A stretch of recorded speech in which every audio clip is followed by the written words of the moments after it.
Are we on? We are on. I think All so. right. It's recording. Hi, everybody. Hello, Anyone on anybody in the future. For yet? Yeah. folks that will be listening in the future. I hope people liked our first live. I was going to say live screen. Our live stream. I Uh, had fun. I thought it was a slightly different vibe, but it was it good. was, and I liked it as well.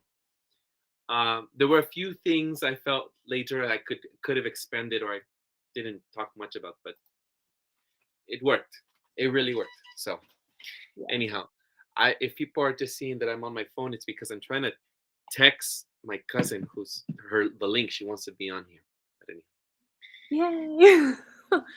anyhow, all right, Jess, let's do the intro and then let's tell people what we're doing today since we're Perfect. having a casual conversation and you Yeah. brought up something and I thought it was a good topic idea because I hadn't actually done this topic with you. So let me just pull up my intro for Okay. folks and then so people can find us wherever they feel most comfortable.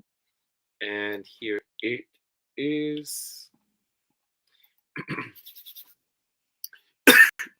Excuse me. This is all the world, but Yeah, we behind can't cut out the coughing on the line. Welcome to What's Left, a weekly political discussion challenging the mainstream left. I'm Eduardo Barca, co-host, teacher, without teacher and socialist Andy Lipson because he's on vacation in Iceland. So I'm with Jessica, writer and teacher. Jessica, and we're online at what'sleftpodcast.com. You can find that link to our site in the episode notes where you found this episode, or on our or you can always find us on our blog at what'sleftpodcast.com. I think I said that twice.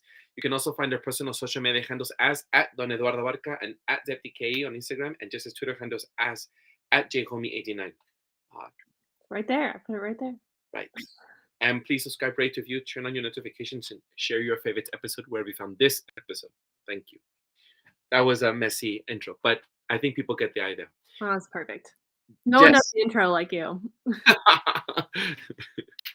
Jess, topic idea today. So I feel like last week it was a pretty heavy topic. We talk about a lot of heavy topics on here, but I think we were feeling like we wanted to do something kind of light, casual.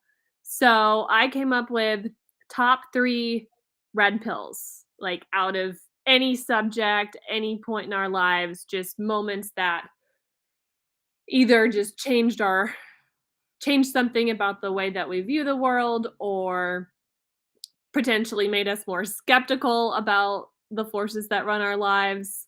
You know, red pills, and I think now there's white pills and black pills, and I don't know. There's a whole sort of conspiracy pharmaceutical array of colors. But I think red pill, from the Matrix, is kind of the original Yeah. that thing that snaps you out of the Matrix and it makes you realize, oh shit, the world was not quite how I thought it was. So yeah, and I suggested this, and then I found it a really hard prompt when I sat down today. Was like, let me come up with mine. So I wrote some ideas in my journal, but we'll see where it goes, and if people are joining on the live, it'll be cool to maybe hear a little bit in the chat, like if you guys have any top red pills from your lives, or in the comments on the recording. Yeah. So I had told you that I don't know. I don't remember now if I said it in this just minutes ago, but I had done. Yes, I did. Look at me, dementia, no sleep. So I had done something similar like this before with Andy, and it took us to an interesting place. And I think I don't remember what I had said then, so I'll just have to go by the seat of my pants, right? And I hope that maybe it's aligned with what I said. But I will post the episode link to that episode I did with Andy some time ago. I'm gonna have to go back and watch it because I'm curious what you said, and I'm really curious what Andy said too for his top ones. Yes. So, all right. Let's see. I guess maybe I'll start off because I have. Start off. I don't even know what I'm gonna say. I think for me, the biggest, obviously, and I will go in depth about this next week because I will be on my own. It's my Jehovah's Witness background. I think folks already know by now who have been listening to What's Left for some time. I grew up as a Jehovah's Witness, and it was a very strict religion, and I always felt something was amiss. Something was just, for me, something was missing, or the fact that I just wasn't allowed to read forbidden literature. You're not allowed to hang out with other folks that think differently from you. You can speak to them cordially, but you're not allowed to be friends. This time, if I was a Jehovah's Witness, I wouldn't be able to be your friend, just nor would I be able to allow you to come over my home or anything. It would just be casual, hi, how are you, colleague, coworker style, just distance. And you're not allowed to just even question certain things, because if you do, then it is considered an apostate. You're like considered an apostate if you start wondering about things about the Bible. You start questioning the religion organization. So for me, I think the biggest thing for me was trying to figure out who I was in the midst of the religion that I had. And I think my friend Jake, who I have invited on What's Left before, and who is a dear friend of mine. We have strong differences on many things now, but he and I are we're very close, uh, as I think a lot of men need to have close relationships and have that mutual support. And I consider him one of my best friends. I don't say the best friend because I don't believe in the one. I just think he's one of many that I feel very close to.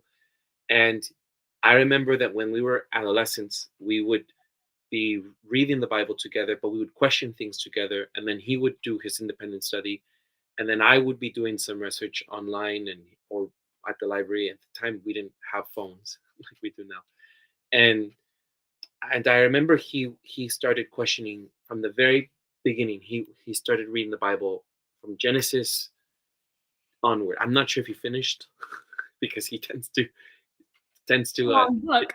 it is a long book, although I went through it 3 times with my family. I'm not sure if I understood everything.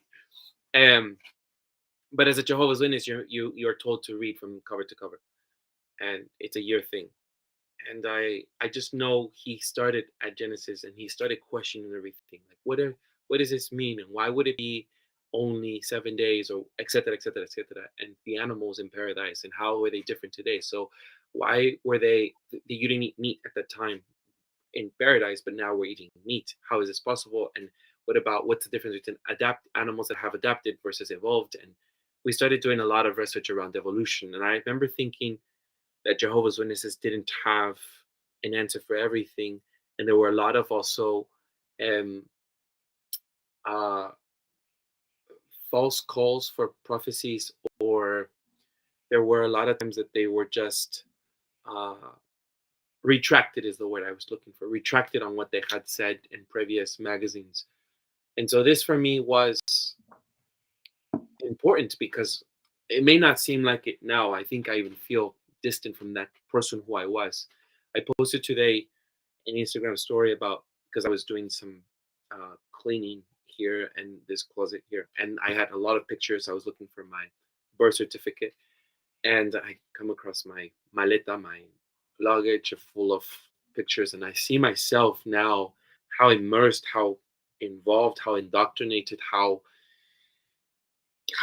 I was surrounded by this world, this burbuja, this bubble where I did not see outside of this. And I can see how many people act this way now. And so this is why I think this is an important part of my life, because this is the template for this is my empathy, I guess, for what I need when I see people so caught up in the way that they think, and they have to be in this mass, what is it called when you group think. So for me, this was a puncture into this bubble, and eventually and ousted, outcasted by my community, which was very hurtful. but it was the opening or the crack to understanding that there are things out there that I may not be in the know or may not have thought about or reasoned out with or had even questioned to delve into. Like I just accepted what was told to me. And so I told myself I would never do that again. I think what for me was hard was just not knowing what to do without any sort of guidance or compass. So I just adopted the next thing, which is what I'll say, which I guess is the next pill that I had to take eventually. But I'll stop there because I think for me, that is the most crucial part. And I have mentioned that in the past. Uh, and it's still affecting me to this day in many ways. I still have family. Not all my family is a Jehovah's Witness. Most of them are Catholic, and others are atheist or agnostic or just non-believers. And but the ones that are close to me from my mother's side definitely have an impact on the way that I interact with them. And and I have I'm being repetitive here. I have so much empathy for the people who I see trapped, who I see blocked or not able to get out of a way of thinking, and will label you, you are uh, um, you are a worldly person, and now you are either transphobic or you're an vax person, or you are anything just to categorize you there, and without listening or debating or sharing ideas or trying to figure out a middle point or trying to figure out how do we work together even if we disagree. And that is what I have continuously seen patterns of uh, um, cult like thinking, no? So to me, that was I swallowed the biggest pill, which was that my religion isn't the truth. My religion was not the be all and the end all. It was just something that I had been raised and brought up with because of many factors. You can start off with like the Catholics and religion coming over to the Americas and indoctrinating a bunch of indigenous people, and me being a mixed blood and mestizo, and then every Latino being a Christian or a Catholic or some version of a Christian Judeo religion, right? Which is, we can go as far back, but that's what I was brought into, and that's as much as I knew. And when I left, it felt very hollow. I didn't know what to do with myself, and sometimes it feels like, even as I'm thinking about this, feels like today, where I don't know my direction sometimes, because having sometimes I joke and say to people when they say they believe in God, I say, "Oh, I wish I could believe in God as well." And maybe I do believe in some spiritual force, but when I say God, I mean Jehovah, right? Like I think Jesus, or I think of this is the stuff I was brought up with. So I say to people who are in the Christian Judeo cult, I think I envy them very much so, because I wish I had something full of the answers that just makes it so simple, and the faith I used to have to be able to walk through a district that is very dangerous and to feel like you have all of God and the army behind you, and you are just un you're powerful, and you know and I don't have that anymore. I just think of real things. Like I think of, okay, well, there are risks and probabilities, and I take a risk if I travel a certain place, and if I go a certain place, and if I meet a certain person. But I mean, I don't have the kind of faith that I see sometimes when I'm traveling. The last time I traveled through Colombia, I was going through a rough area, and I saw some people praying, and I just kind of felt a little envious. I thought, well, it'd be nice to sort of have this backup, this backup of faith where I can feel a little secure of myself. But I don't have that. And it must be nice to have answers. It must be nice. I once felt that way. I don't feel that way. And I think res- the the answers of the response, the answers to the most philosophical questions are so complicated, or they're just unanswerable. I remember once, because I used to read a lot of Richard Dawkins. I remember Richard Dawkins. Tell me if I'm talking too much, Jessica. I remember once Richard Dawkins said, he said to someone, I used to watch his debate, just uh, Chris Hedges and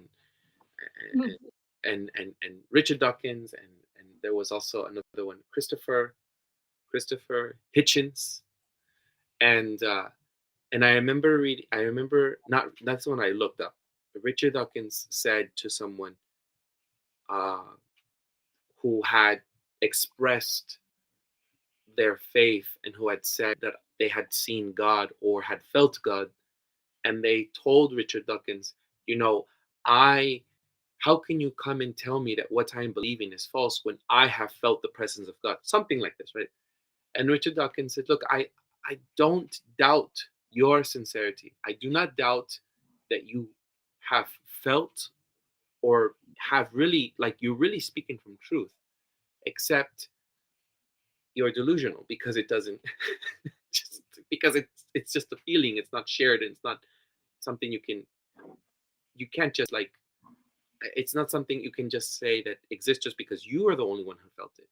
Now, the other thing he had said was, uh, there was a one more thing he had said. He said, just because you can form a question in the English language or in any language, like if you say, "What color is the wind?" doesn't make it doesn't make it a logical question. Like it doesn't mean that it deserves a response or an answer. So we may ask certain philosophical questions about what was the beginning of the world, or how did the earth start, or how did the universe start, or whatever. But these questions may or may not merit an answer because it's just a question that's formed in language. It doesn't necessarily mean there might be a response for it. So maybe I'm doing a disservice to what Richard Dawkins says, so I apologize to anybody out there who is a lover of this science. Hardcore Richard Dawkins people on the line. I'm now agnostic. I used to be a strong atheist. Now I'm borderline agnostic, atheist right down, because I think there are unexplainable things, and I don't mind people sharing with me. I have friends who believe in astrology. You do as well, Jess. I think that's a little bit more like aligned with the stars. There are definitely things that are strange, like I know the Mayans have a lot of strange things that have happened, even with the way that they constructed certain pyramids. I'm just amazed. How did they get calculated around the serpent's shadow that is very popular to go as a tourist destination in Mexico? That I think it's only twice a year that does this, or even just some of the things that have been discovered through the science of the stars, and that includes astrology as well. And I'm not sure. I'm still debating whether that is affecting me or not. But I do know certain things like the moon does affect the rip tides, the tides of the oceans, and I know that the way that the world is rotating and the planets are aligned, I'm sure something is affecting, and those things may not be measurable in certain ways. Energy as well is very difficult. There's a lot of things that we have even discussed here on What's Left about the Big Bang Theory, and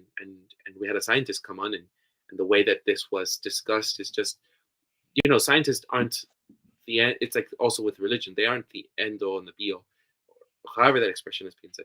But so I find now to be more open to things than I was before. And even if I may not be so understanding of certain things that may be in the spiritual realm, I think I don't want to say, no, I don't believe that, like I used to. I think that's the trauma I had as a Jehovah's Witness. I just wanted to negate and say, no, no, no, no, no, no, no, no. It not make sense, and this is what I'm going to follow. Because again, that's falling into another trap, which is the scientist consensus trap of, I do the scientific methodology, and this is, even though that in itself is not even false because everyone can't question anything these days. So I think that's it for me. That is the biggest bill for me, to understand that I am not the center of the universe. My truth is not the truth. It's not the truth out in the world, and I'm more open to things than I was. That's the first pill. Do you think there's like could have been a parallel universe where you continued on and stayed a Jehovah's Witness and like, or do you think like no matter what, like at some point you would have Mm, kind of woken up regardless of who knows, right? circumstance? I mean, I really hope people tune in for next week. I will be discussing in depth my story as a Jehovah's Witness. I touch on it several times here and there, but I think it'll I'm be so worth excited for a it. I'm so whole excited. episode for it. Story time Yeah. episode. uh I don't know, Jess. You see, the thing is, I don't think I would have conformed. I think I've always would have had an issue struggle because of my ideas around people, first people, for the fact that I could not be friends with people or who think differently from me. This was a very big thing for me because I truly have compassion and love for a lot of people, and I had a lot of desire to help the world, and I thought we were very limited in just teaching people how to read and preaching the gospel. I wanted to do more. So I don't know if that internal battle within me, just sitting back and teaching people how to read, was going to sit well with me. That's one. Two, um, I don't do very well with just being told. I know that that was something I just, since I was a kid, I remember telling, because we don't have priests like that. We have something called ancianos or elders. And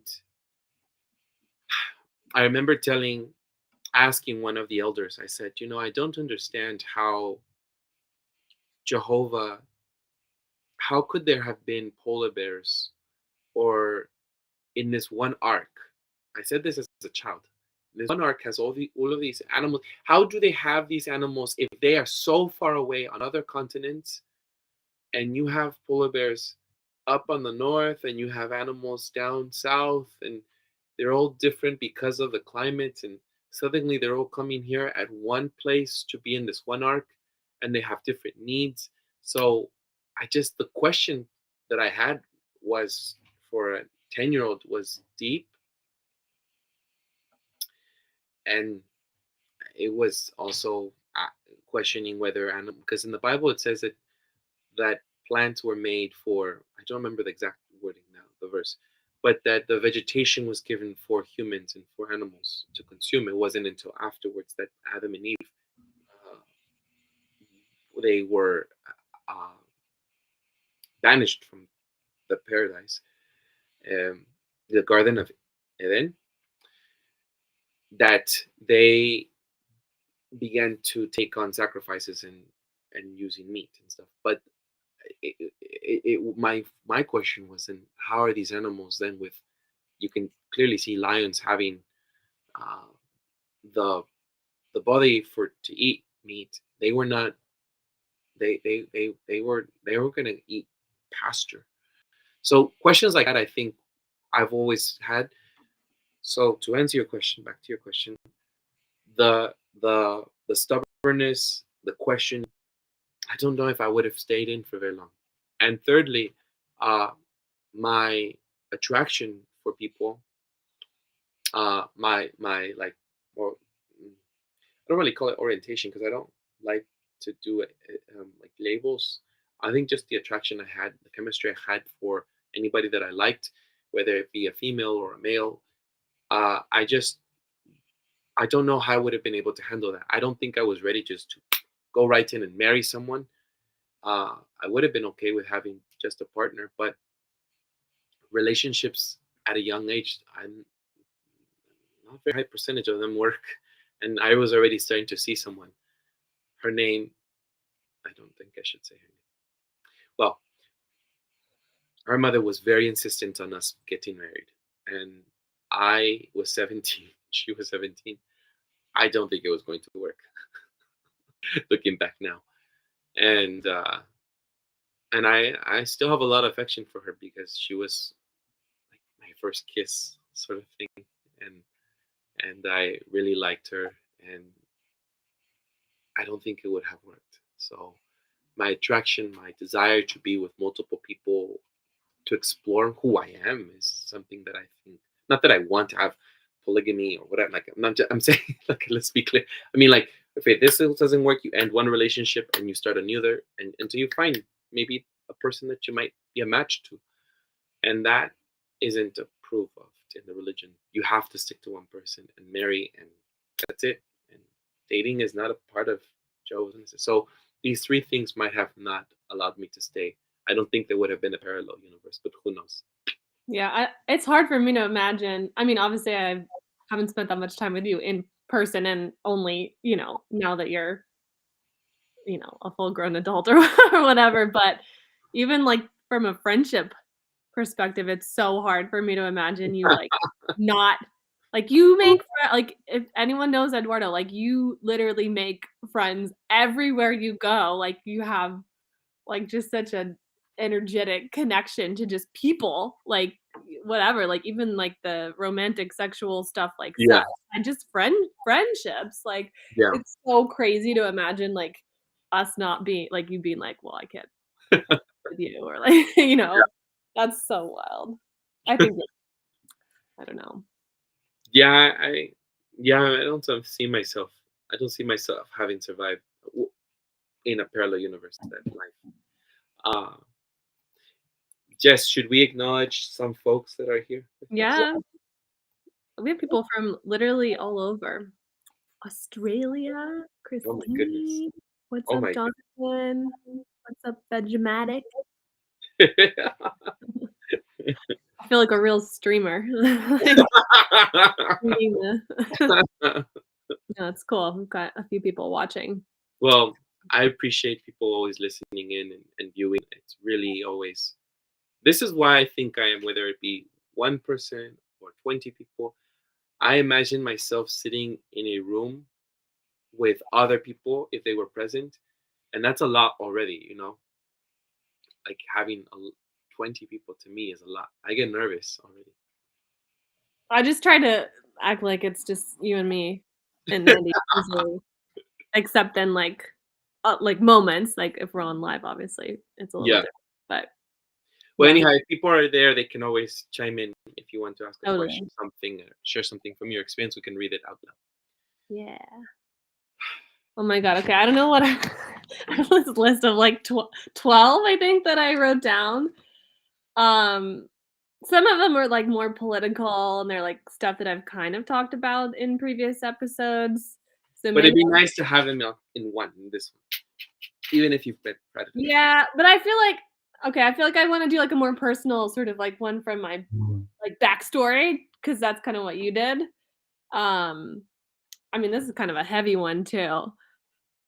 Thanks, Vegomatic. Um, so this is like kind of medical in the realm of like medical red pill, like, sort of waking up to the fact that allopathic medicine is not the be all end all, um, as we know, oh too well in 2023. But when I was 22, I was like super healthy, like normal 22-year-old, and I out of the blue got this crazy health like had this crazy health catastrophe. I had something called Guillain-Barré syndrome, which is an autoimmune like neurological issue. And it was like sort of near death experience level. Like I ended up was hospitalized for weeks, and for part of it I was like paralyzed in like 90% of my body, like couldn't Right. talk properly, couldn't Yeah. see really, like couldn't swallow, like just full on body failed. um which obviously is like a crazy experience for a 22-year-old in any in any capacity. But from like kind of looking back on it, I feel like I guess there's like kind of two levels of like the way that it red pilled me. In like the sort of immediate period after that, because the thing about it was like they being like the medical field, know some stuff about it. I mean, this is like how they presented it to me because I'd never heard of it. I was like, Gillen, what? I got what? Um, and they asked me, it's pretty well known that it can happen from the flu vaccine, but I've never had a flu vaccine in my entire life. My mom was like not anti-vax, but like very kind of conservative in England, like growing up partially in England, like I don't know, at that time, I feel like we're always kind of a few years behind, and so it wasn't pushed back then. Like you didn't really get it unless you were like elderly or had some you maybe worked in the medical field. So I'd never had a flu shot. So they were like, "Did you have a flu shot?" I was like, "No." Did you travel somewhere weird? Because supposedly it can be like caused by a virus. It can be bacterial. Did I eat anything weird? I'm like, no, no, no, no, no. So basically, like they couldn't tell me why I got it. And so it was just this really crazy thing where, I mean, I literally experienced my body going from like completely seemingly healthy, like it was literally like I ran like 6 miles in Central Park, living in New York at the time, on a Sunday. And then by Tuesday morning, I was like 90% paralyzed in the ICU. So that's like a pretty fast, like just, complete collapse. And it was just so crazy to me that they couldn't, even after being, I was in the hospital for like a month. Nobody, even this like it was like one of the top neurology departments in the whole country, probably in the world. And they couldn't tell me like why it happened.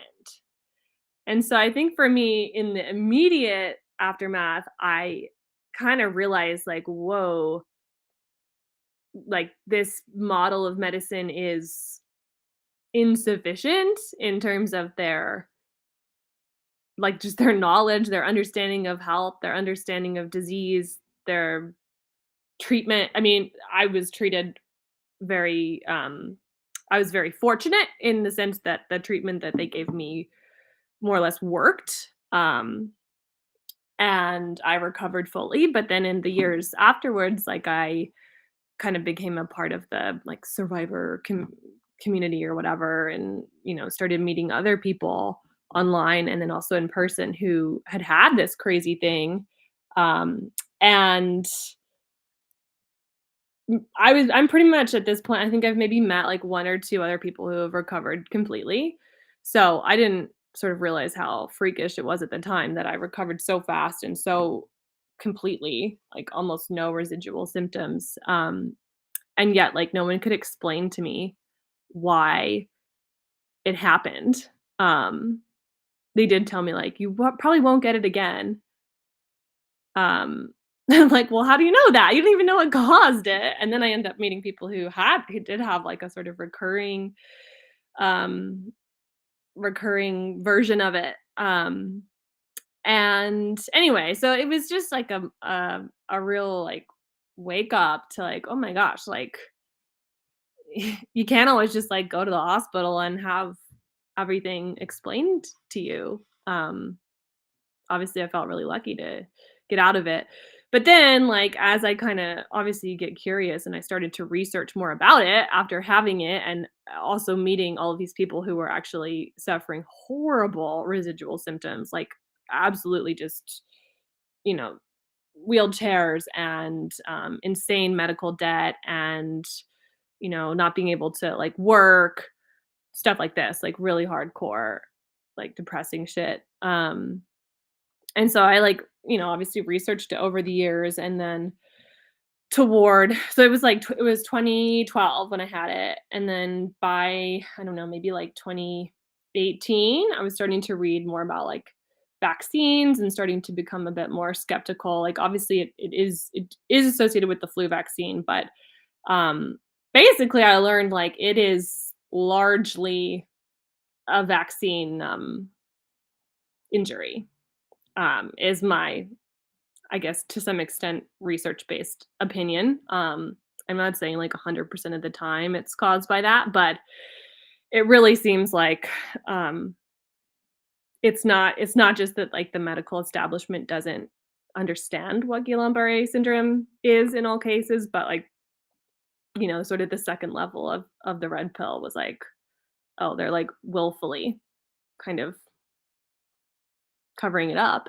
Um, and you look into like obviously there's a foundation for everything in the medical world. So there's like a GBS foundation, which I in the immediate years afterwards like helped raise money for, and I did like the walk and rolls, and that's how I met a lot of people in the community. Um, but then come to find out, like, oh, who are their, like, top donors? It's like Pfizer and all of these biotech companies, pharmaceutical companies who, of course, are very, like, revered in the community because they're like people are looking for cures, people are looking for treatments. There's all sorts of, interest in, like, how can we fix this in people who don't heal from it in the way that I did. So it's very corrupt because obviously it's a huge conflict of interest when you have, and it really came to a head during COVID with like people arguing over whether it was safe for people to get the COVID vaccine because according to the medical establishment, you can get GBS from the COVID vaccine, but you can also get it from COVID. So it's pretty much like risk or risk. Um, but Anyway, so yeah, it was a real kind of red pilling. I see there are some questions. How long did it last? I was hospitalized for a month. I would say like until I was like completely healed. Mm, Maybe like 4 or 5 months. I ran my first full-length marathon, I think 7 months after diagnosis, which my neurologist, I don't think even believed me when I told him that. It does not normally come on that fast, and it does not normally, um, leave or, like, get treated that well. I don't know. I don't know to this day, like, I think it probably helped I was young. It probably helped I was in pretty good shape, but I think there was also maybe an element of luck or, yeah, back on the spirituality discussion, maybe divine intervention or something like that. Um, what was the treatment? So I had something called IVIG, which is basically it's immunoglobulin therapy, and they basically take like quote unquote good antibodies, healthy antibodies from the blood supply and inject it or put it intravenously into you. And I had like 2 rounds of that, and then the other sort of treatment that is pretty common is I think it's called plasmesis. Don't quote me on that, but it's like plasma treatment. So they like take your blood and then like put it in this.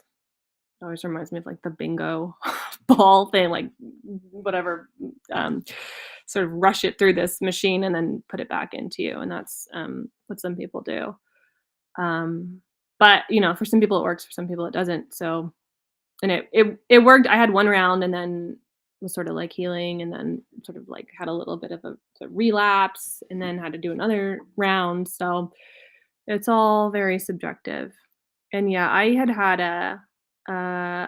a vaccine, I think maybe 8 months before. So it's hard for me to know like if that was a factor or not because it wasn't one of those scenarios where, like, I had a vaccine and then the next day, like, my health failed, but obviously with stuff like autoimmune, it can linger, and we've talked about this. I remember when we had Amanda on, we talked about some of the sort of scientific, mechanisms behind, like, autoimmune diseases in particular. So, yeah, I mean, like, basically, my body was really confused and my immune system started attacking itself, which is like a overreaction in the immune system, which not on that level, but it certainly was, what does a vaccine do? Like, it stimulates a response in your immune system, oftentimes with, heavy metals or, um, yeah, so it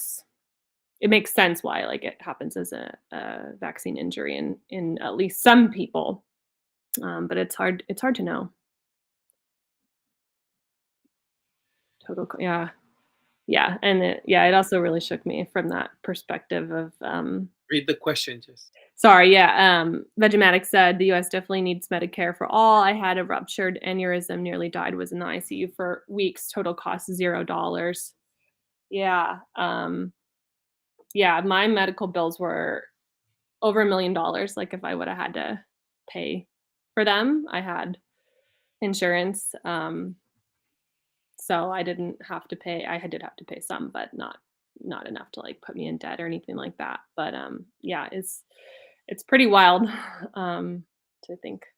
And it's the number one type of debt in the US is medical debt, which is fucked up. I remember you had shared this with me, Jess. It was shocking to know for you to have shared this with me. I never would have imagined you had gone through something like this. You know, Mhm.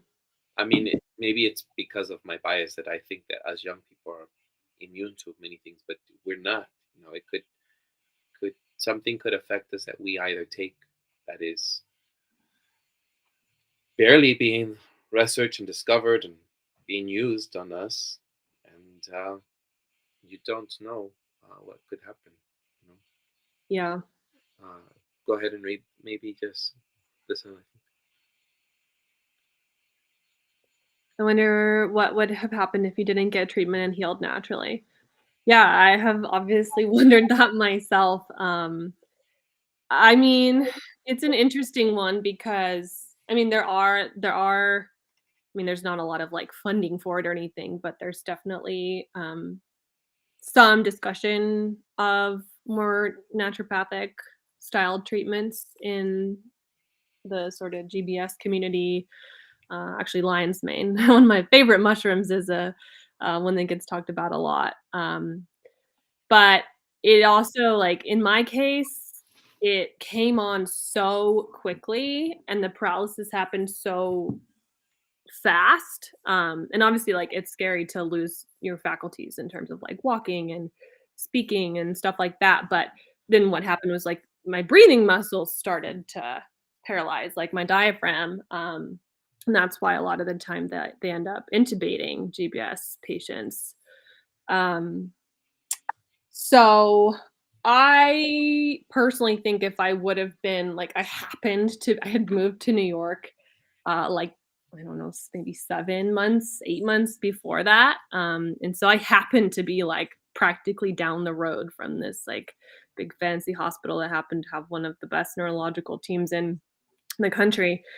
Um, so I personally think I would have died just because it happened so fast, but, for a lot of people, it takes, like, weeks or months for it to sort of come on. It's actually very common for GBS patients to get turned away at the emergency room. I've met numerous people who've said, like, "Yeah, I went into the ER, they ran these scans, MRI came out clean, which it does for GBS. CAT scans came back clean, which it does for GBS. The way that they diagnosed it, at least for me, it was like almost a process of elimination. Like they did all these things to sort of rule out other stuff.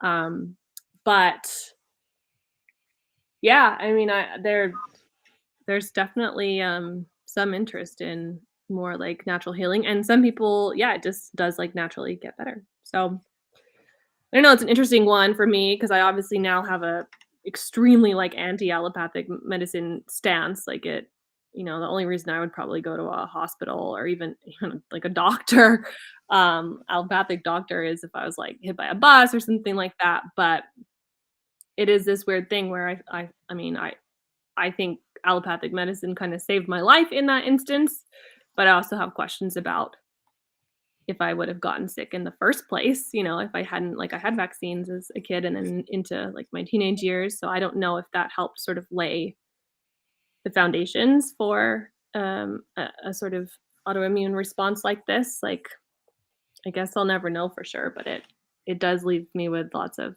questions about yeah, like the way that we put up allopathic medicine as like the savior. Like everybody in my life was like, "Oh, like thank God you were in New York. Thank God that they diagnosed you so quickly."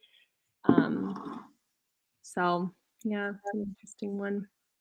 Everybody has their health stuff, I think, at some point, but I think when you have it really young, it kind of changes your relationship to your body, and I do think it probably has a lot to do with why I got so interested in holistic health and increasingly over the years. Yeah. Thanks for being so transparent with your experiences. Sure. Yeah. I know some people find it like traumatic to talk about stuff like this, but Mhm. I don't know. It's just like a weird thing that happened to me. I just still, when you told me, well, I don't have the shock value, obviously, because you had talked about this with me when you came here to Yeah. SF. But Yeah. it just, it just still mind-boggling that you were at one point in ICU, right? An ICU, right? It would be an ICU that you. Yeah. Yeah. Yeah. Um, I want to What's say, and you should write about this experience, Jess. I wrote like half a manuscript and then I don't know, it's sitting in a box in my basement. One day I'll have to return to it. All right, what else you got, Eduardo? Give us another one. um, it's with this the I had said the leftist progressive identity politics, Democrat liberal ideology that I think I just have rejected. There are strains of it, obviously, still to this day that have carried over. As I'm sure that when I was leaving the Jehovah's Witness, there was some residue. And I I have talked about this as well, but it really has come uh, to a, it really I started questioning 2021 when I realized things in the What's Left episodes that people see. I had already questioned parts, bits, and pieces here and there. Identity politics. I didn't see how people could choose uh, a person of color just to replace them with another capitalist, another person who's going to be in a ruling position. Uh, it also wasn't at that time when I was doing the episodes with Andy. Just it was the two of us. I hadn't also subscribed to just the the idea that we need to what are some of the liberal politics. I think I was letting go. Oh right, of the idea that there needs to be immigration reform. When I now think obviously differently from that, I think I've always been an open borders person, but I had thought we need to do it this way through legislation stuff. That was what at one time I had thought. So there were, I guess, pieces of my life that I was beginning to let go of. But really, 2020 and 2021 was the pivotal time that I thought, not, I'm not interested in playing this game anymore where people are just using me and calling allies. I have an entire episode about this, and I don't want to go in depth when people can see it. Jess, you were on there. It was it was very hurt me a lot that people would only ally with you if you follow their beliefs, and that brought back memories of my Jehovah's Witness past. And to this day, it's just I don't talk to some of the people that have left me. Who, well, I would love to talk to them, but they don't talk to me. People who have left me from the Jehovah's Witness past and left me from the all of the different campaigns I was a part of, and mostly in the educator world of SFUSD. Everyone in the people that I used to know and talk to, I now don't talk to at all. I just don't feel like I can talk to them without getting upset of how they hurt me, things that they have said. So I really got that this is just you are only in you're only friends. You can only be friends with people if you believe like them, if you think like them, and if you act like them. And that is, I think, even as you will share, I think that that's something that maybe you come to it before I did, and I was probably late to it.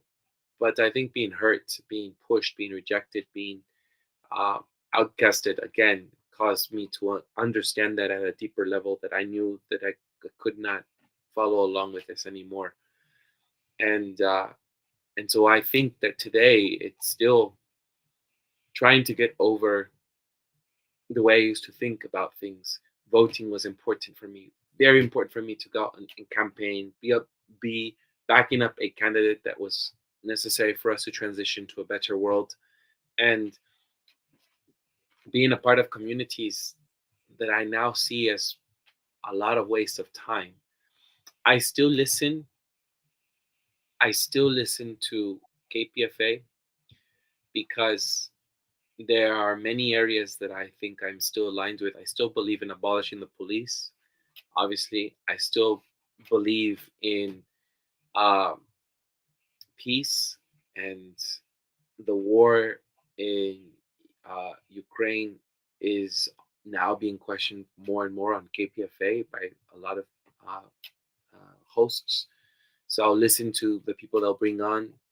I still believe in making sure that uh, racism is not that racism isn't is acknowledged, but I don't like it being used in a way that is just trying to silence voices or trying to divide us.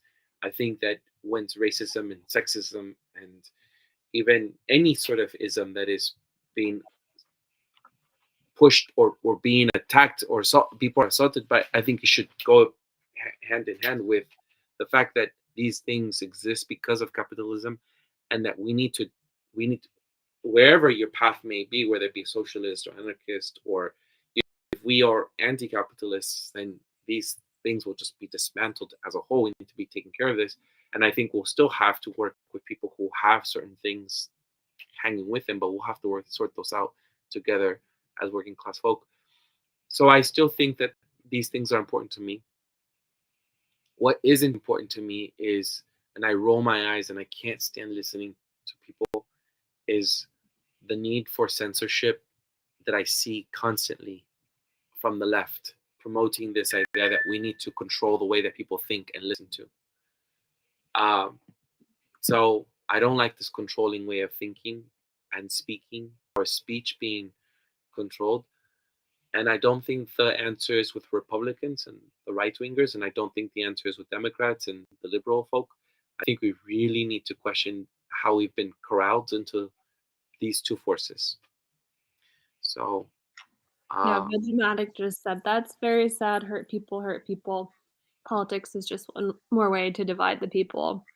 I think it's really interesting how like the immediate response of like in this example or just like the past couple of years, it's like if you break from a leftist position on like one small mainstream thing, then it's like automatically you're a right winger. It's just like the exact divisiveness that I think is being referenced.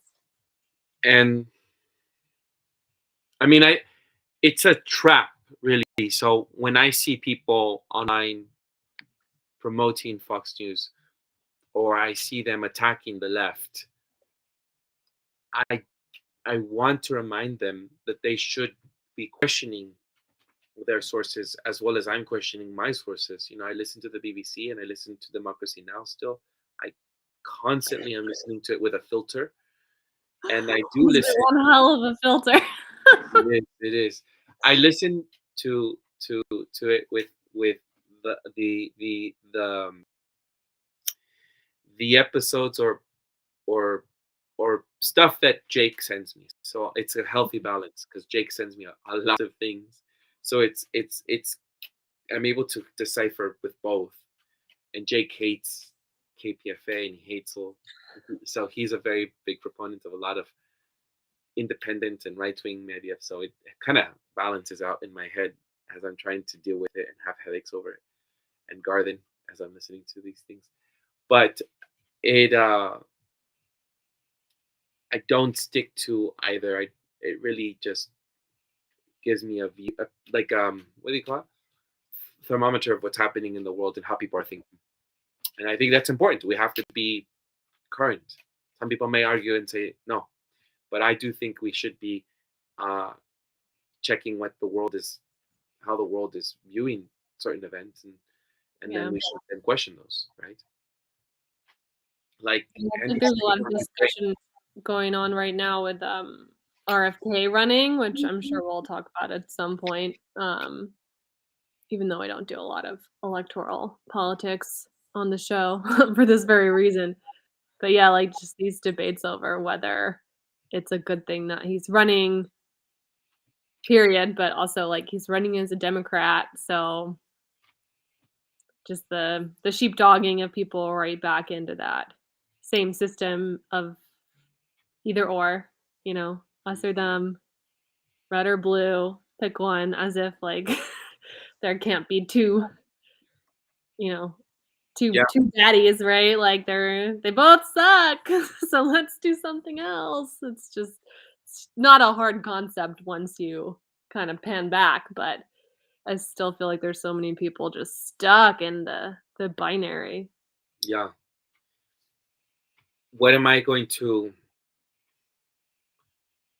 say, I guess, when people who think we're on the same page about things and they tell me, who are you voting for, or what are you, or there's this stuff happening and we need to do something about it, go out and protest here on Market Street and downtown.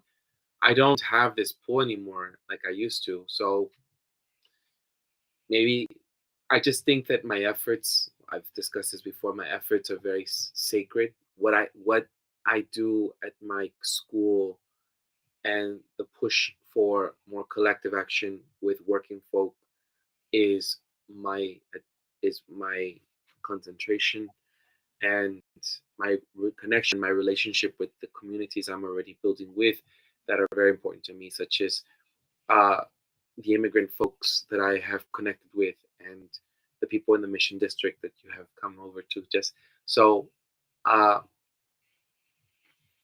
electoral politics are not going to, as they once were, they're not going to motivate me or excite me. It just, I, I think of all the time that I wasted now that I could have listened to a lot of. There goes Octubre trying to get in. Uh, Stupid. it's so funny. She's so funny. She wants to get in, This is but she's going to be everywhere, and I'm going to have the neighbor's cat or yeah, my neighbor's cat. sort of your cat. My neighbor's cat. Who I don't know what the name to this cat is, but Octubre is the name. What's the I have names for all my neighborhood cats. I'm sure. Like, How many visit you? Scorpio's visiting. That's not his name. So we'll see. We'll see what happens, and that's how I feel. That's the second greatest pill. I need folks to really look.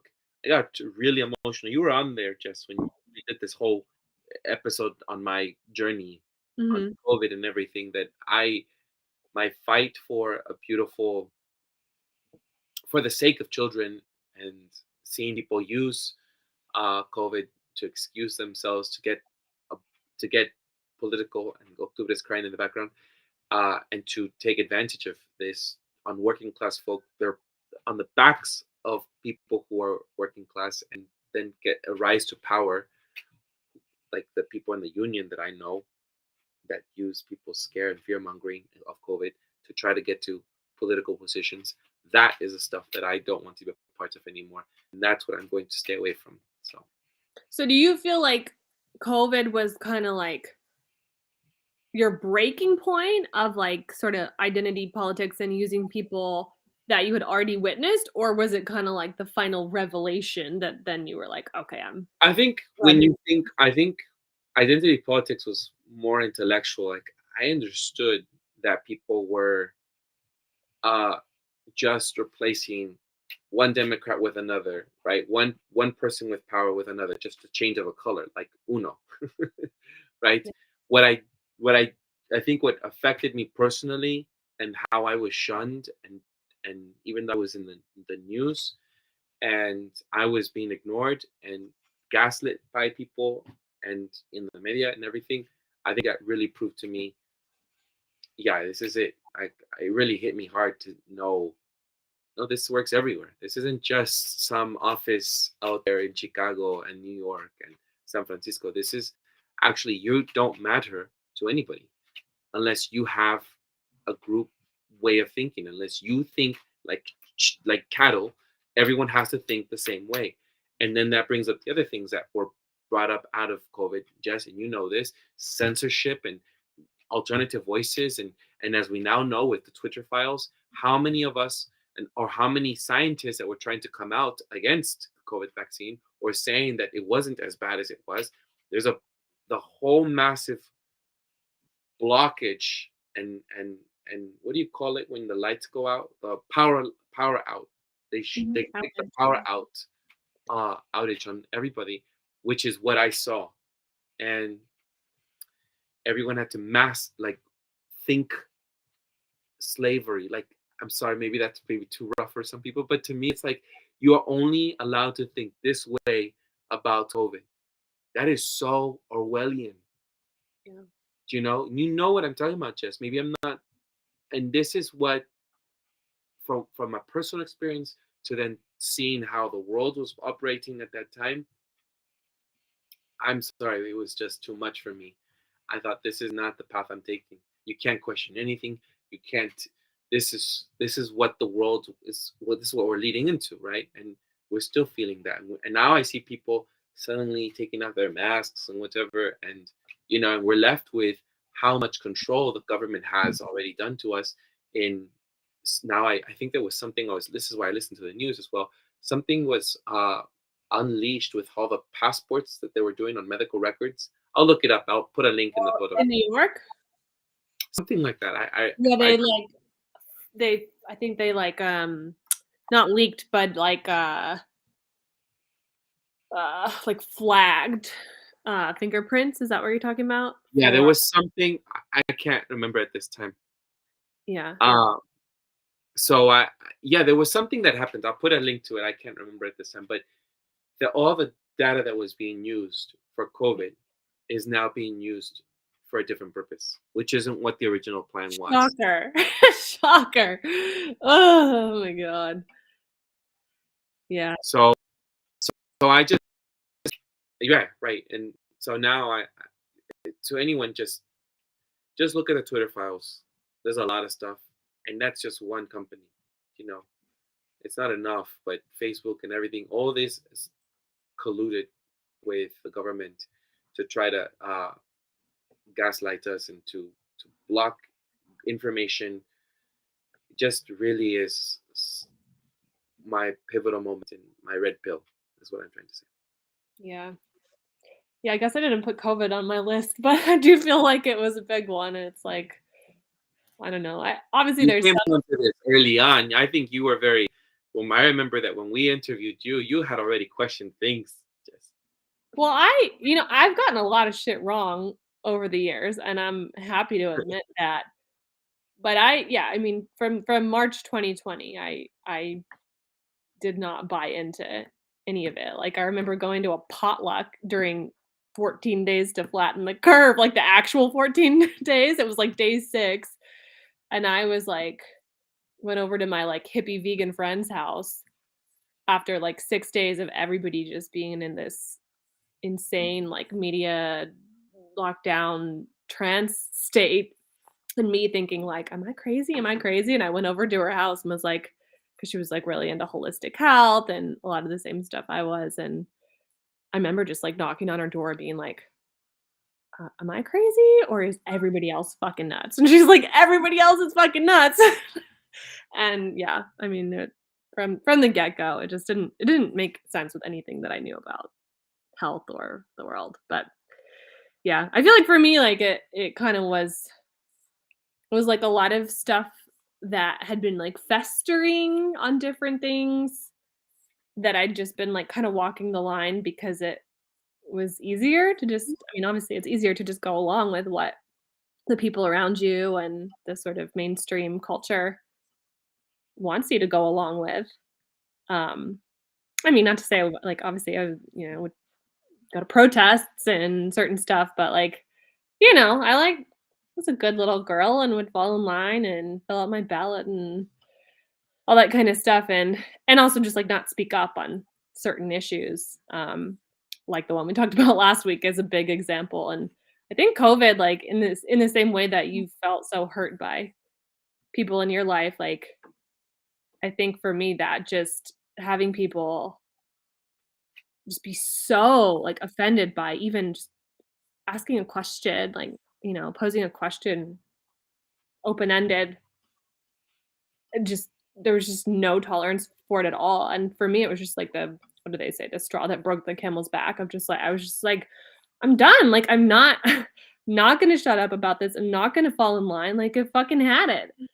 And then I feel like it's helped me kind of come out of my shell on other issues and actually speak my mind without, sort of self-policing. Um, which I don't know. I mean, maybe I go too hard sometimes because I definitely lost a lot of friends, but I think a lot of us did in 2020, 2021. Like, Yeah. yeah, it's hard. Okay, I have a lighter one, kind of. Um, I just wanted to say quickly oh yeah, before we move on, let me just charge my phone because yeah. what I wanted to say was I had gone to the clinic yesterday and my doctor said, first the nurse asked me, "Oh, you don't have any COVID shots? Have you taken?" I said, "No." And then she said, "Oh, you plan to take one at all?" And I said, "No. I do I need one? I haven't died yet." And she started laughing. And then the doctor came out and she said, "Oh, what about COVID?" I said, "Look, I don't take things that I don't need, and I'm not. I don't plan to. So if you keep asking the question, it just won't change my mind." And I had a previous doctor that had also pushed for it, and I hadn't also taken it then, and she had pushed for it. So please, I think it doesn't help because she's a new doctor for it's a new doctor for me. It doesn't help our relationship if you keep pushing because otherwise I will feel, just this hostility coming here, and then she just let it go and everything. That's fine. But it's still being Locks the door until you can.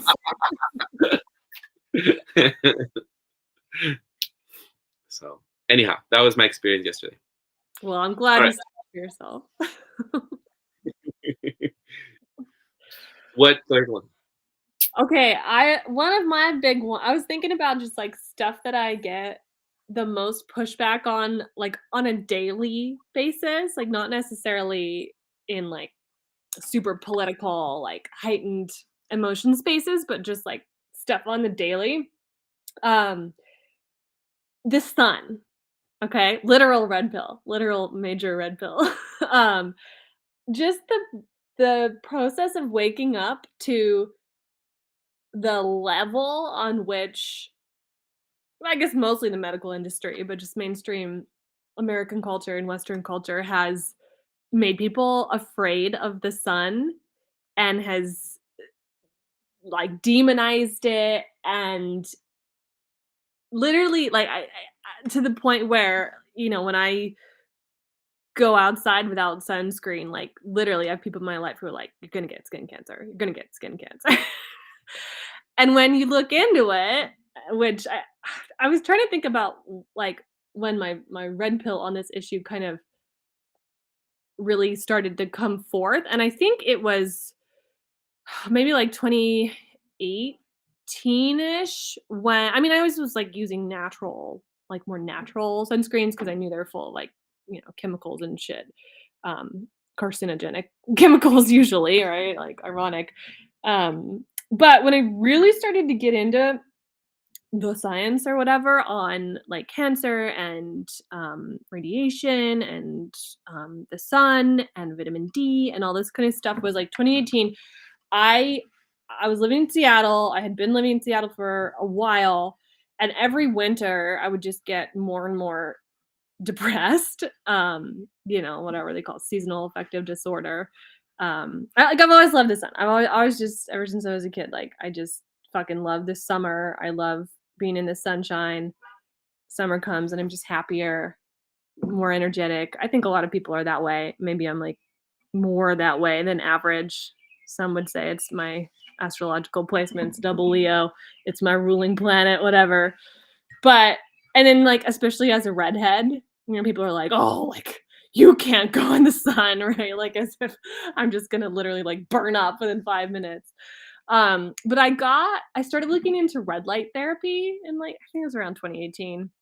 And I ended up buying, pretty halfway decent red light and using it, like, every morning. I'll just, like, meditate in front of it for, I don't know, 10 minutes or so, and it really helped. But through researching red light therapy, I started to learn, like, all this shit about, like, the eyes, mitochondria, circadian rhythms, and, like, how much all of that shit affects your health overall. And this was also when I was starting to dip my toes into, like, fertility and hormones in that respect, and obviously there's a lot of connections there. And yeah, it turns out, like, actually, sun exposure is, even in under allopathic research models, again and again, it is associated with better all-cause mortality stats. So even among cancer patients, which is very interesting.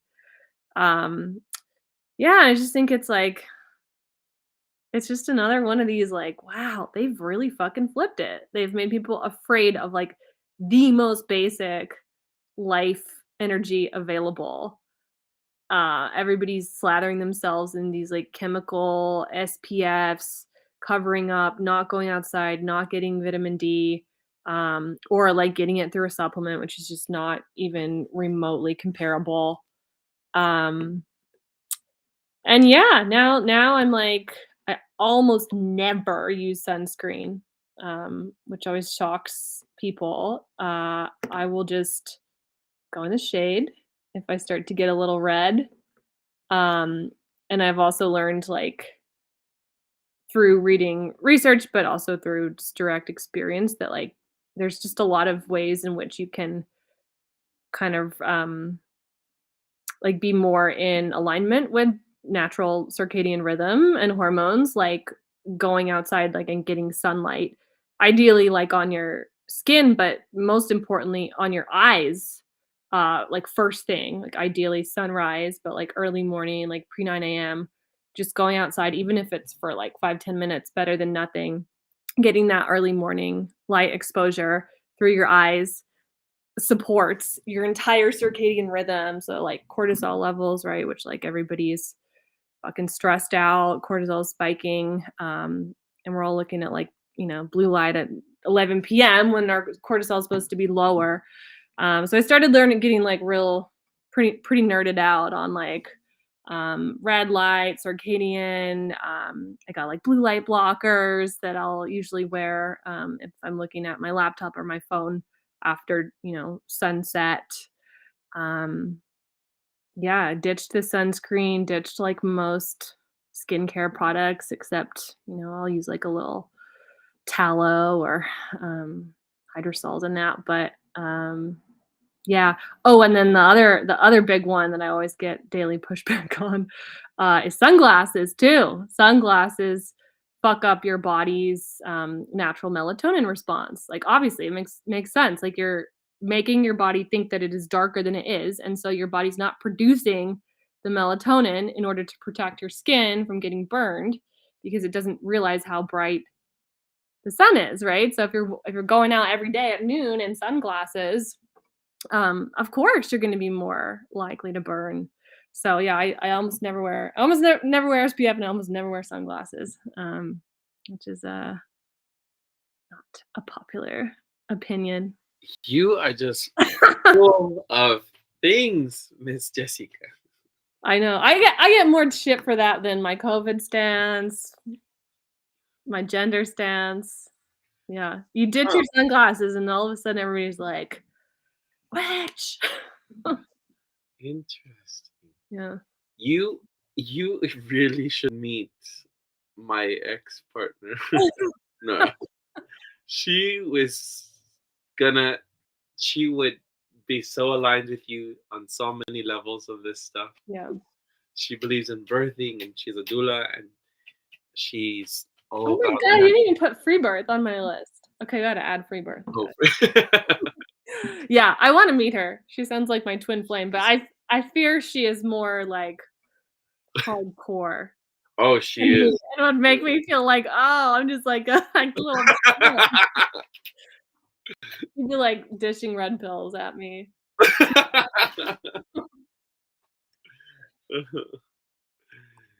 uh, what is someone alcoholic? They draw the line at sunscreen.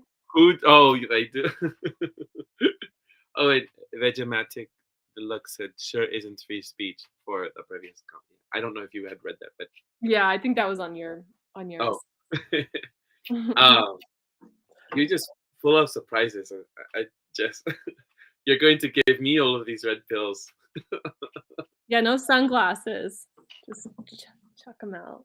I think even Nora had suggested, if I don't, she had told me that there were exercises I can do for my eyes so that I can get rid of, my specs so that I can just see and use uh, my eyes and heal myself.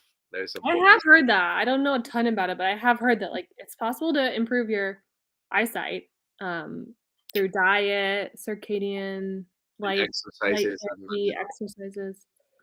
Well, I know it. I mean, what am I saying? Like when I had GBS, my eyesight was so fucked up and it healed. I mean, a little bit of a different mechanism, I'm sure, but like yeah, I thought for a while they did tell me they were like you're probably going to need glasses like for the rest of your life. No. we should mention here that Jess does tinctures. She's a yoga teacher, an astrologer, and a holistic healer, a witch. I don't know what else you are also doing. You do a lot. I dabble in a lot of things. A I don't writer, think I've mastered professor. anything. Uh, anyhow, Should we do one more each and then wrap it up? well, I'm going to state my third. Perfect. Uh, I'm not sure if it's a red pill. I think it's more. I'm at a crossroads. But I think I'm upset that it has to be red pill versus blue pill. The only thing I know, It doesn't. It's kind of a dumb yeah, framework. It's just an excuse to chat. right, just I for just the wanted to prompt. hang out with you, Eduardo. Yeah, it's the prompt of this episode. Uh, it's this whole thing on trans issues that you've messed with my head about, Jess.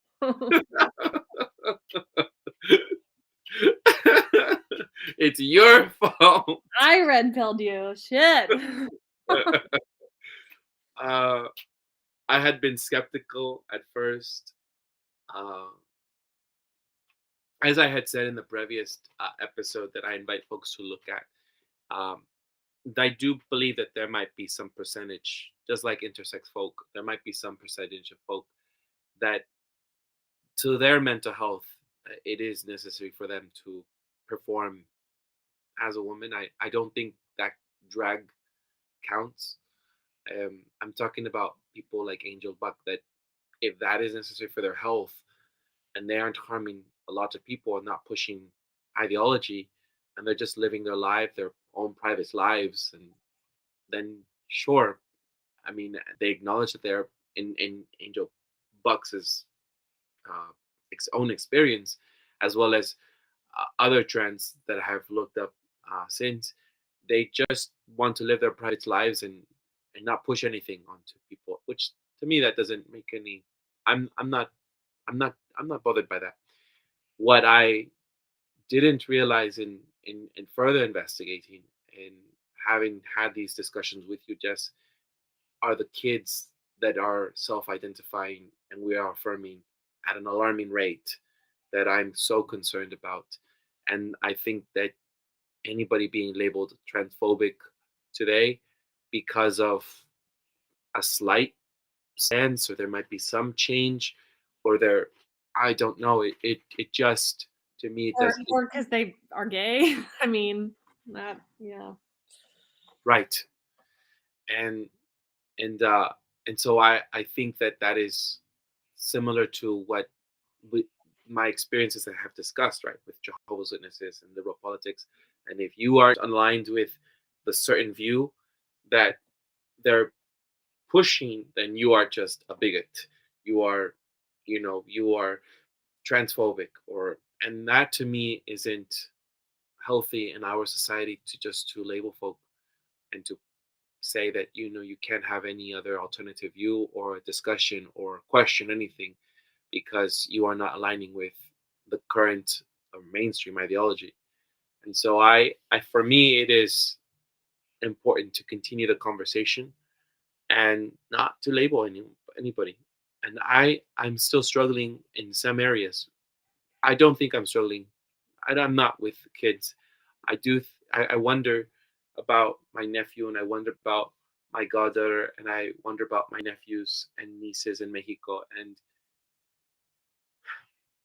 I think this phone thing and the internet and porn, it's really messing with their minds and their impressionable minds. And if they're already we didn't mention this, but places in the UK aren't even approving of these changes on adolescents. I think you might know more about this than I do. Uh, then I think that there's something fishy around having big pharmaceutical complex industries trying to push something that clearly in other countries isn't working. Um, anyhow, so uh, this is something that I'm just struggling with around adults and where do they fit in our society? Because honestly, just I don't think that they will go away. There are a percentage of people that will be around, but can we have these discussions to assure our kids that they are fine in the bodies that they are in? That's what I am interested in. And even looking at my pictures today, I was thinking about how I was not comfortable in the skin or the body or the identity that I was. Not like the identity I wanted to affirm and be. And I'm saying I was born into a certain race and nationality, not because of my choosing. I was just born with Mexican parents and I was trying to assimilate into a country. I was trying to, I hate my speech, my accent, my voice, my mannerisms. These are things that I think I've shared this with you just privately.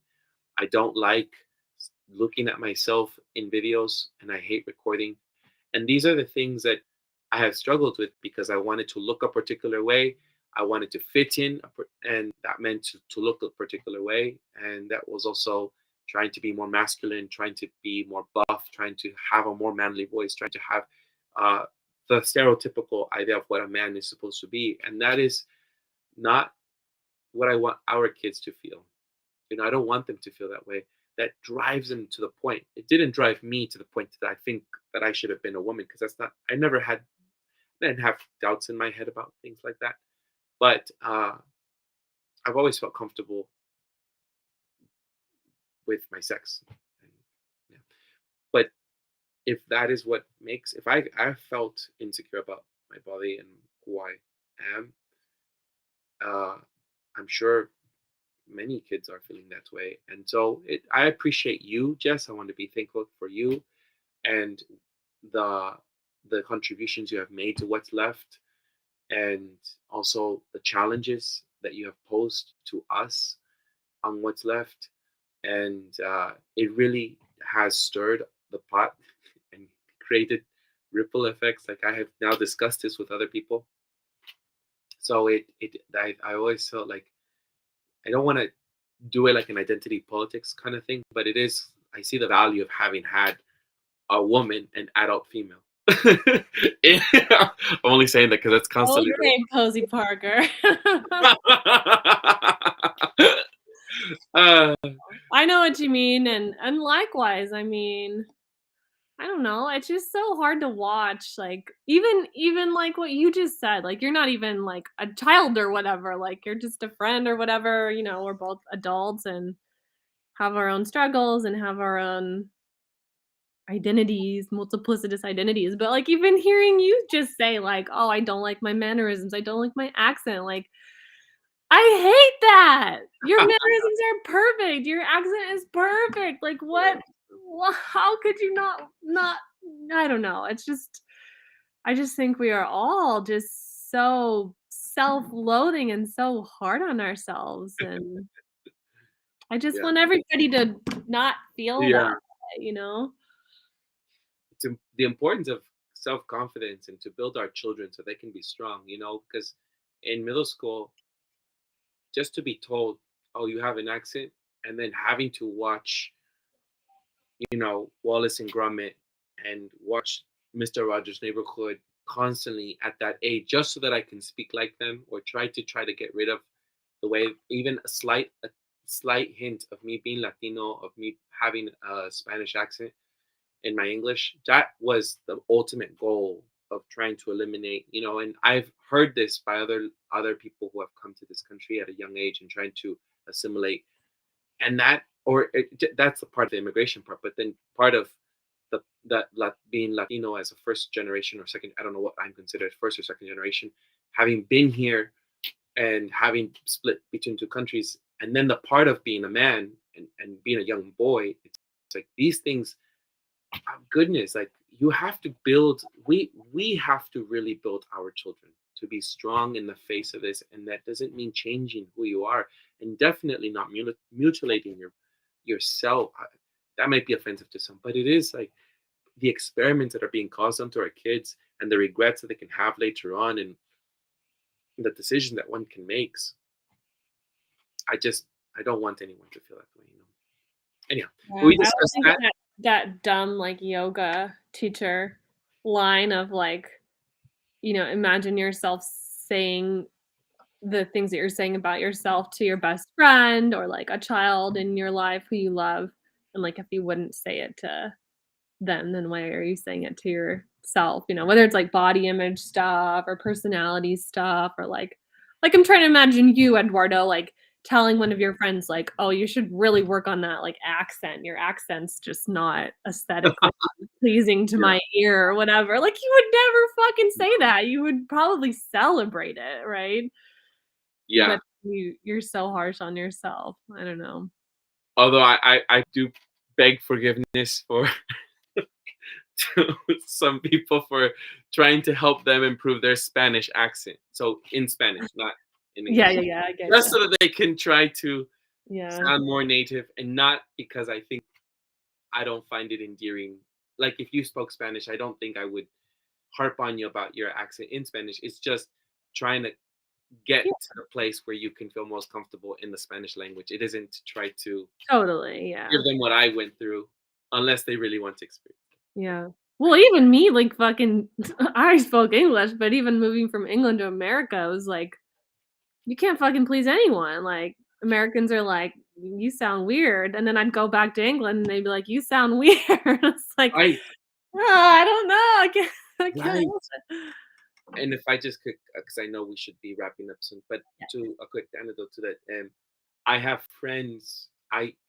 There's a friend of mine that I took care of her children in the UK in the Forest of Dean, and they were raised in in the Forest of Dean, and now that they're living in Oakland here, I can hear that they are trying to change their accent because they were raised in the UK. Uh, what if there was a surgery to change someone's accent? Interesting question, Kahanu. What if there was a surgery to change someone's accent? Would we be encouraging others to do it? No. And what's so funny is, like, a lot of people are really, I mean, maybe there's definitely, like, a racist element of it where, like, some accents are, cool. Like, when I moved, people did really like my British accent, even though Yeah, they couldn't fucking understand me because I didn't sound like the queen. But then some accents obviously are really looked down upon. But there is, like, an aspect of, like, exoticness or, like, difference that we're, like, attracted to of, like, "Oh, you sound like you come from somewhere else, like, I'm interested in that, I'm intrigued." Like, my mom's like she's like that. If she hears an accent, any type of accent, like, she will from down the hall, like, track the person down, "Where are you from? Tell me your life story, like, I just wanna hear your experience." And there's some yeah, there's something very human about the judgment, but then there's also something very human about, being interested in people who are not like you, yeah. and yeah. When I hear my mother speak, I think, oh, I'm way not like that. Yeah, I don't speak that way. And then I hear myself on What's Left, and then it's like, oh, I need to work on myself, pronounce more, enunciate more. And then I doubt my words because I'm thinking I probably sound stupid if I don't use it correctly. And then I ask you because I feel like you're the English major here. Because you are the. If anyone does not know, posing Jess as a is a English PhD, a PhD doctorate. So that's why. This is not my. This is not my. What I lead with. Oh, should we wrap it up? I feel like we've been going an hour and a half. Yeah. All right. Well, thanks everyone who tuned in, and we appreciate the comments, the questions, and just for joining us. Really, thank you, everyone. Yeah, and definitely tune in next week for Eduardo's solo episode on his Jehovah's Witness journey. I'm super stoked to hear it. And then the following week, I think we'll all be back. Well, Andy, Eduardo, and me. I don't know. Hopefully, Kenny's gonna be hopping in at some point, but obviously he has some other priorities right now. A lot of other duties. Yeah. All right. Well, let's conclude then. That does it for this week's episode. What's Left is a weekly political podcast / channel challenging the mainstream left. We post information about our topics and our guests on the episode notes, wherever you found this episode, or on our blog at what'sleftpodcast.com. You can find past episodes to this podcast / channel there and connect with us. I remind folks, if you like anything you have heard here, please subscribe, rate, review, turn on your notifications to any of our platforms on Spotify, iTunes Podcast, Stitcher, Google Play, BitChute, Odyssey, YouTube, Rumble, or Telegram. And you can find our blog and any of those links in the episode notes, wherever you found this episode. And if you would like to give us feedback about something you've heard or suggest something for us to cover, contact us through our blog. And thank you for someone who had suggested to get Alison back on. We would love to get her back on. So if you, as we're saying here, give us feedback of something you'd like to suggest for us, something to cover, maybe the folks who would like Alison to be on What's Left should contact Alison to tell her to come here, because we love Alison and we want her to be back anytime soon. She's always welcome to come back here. I'm Eduardo Barca with co-host Jessica and Andy's in Iceland. And you can find our social media handles as at Don Eduardo Barca on Instagram, and just as Twitter handle as at jhome89. Thank you all for listening. Thank you very much. Ciao, ciao, ciao. Peace.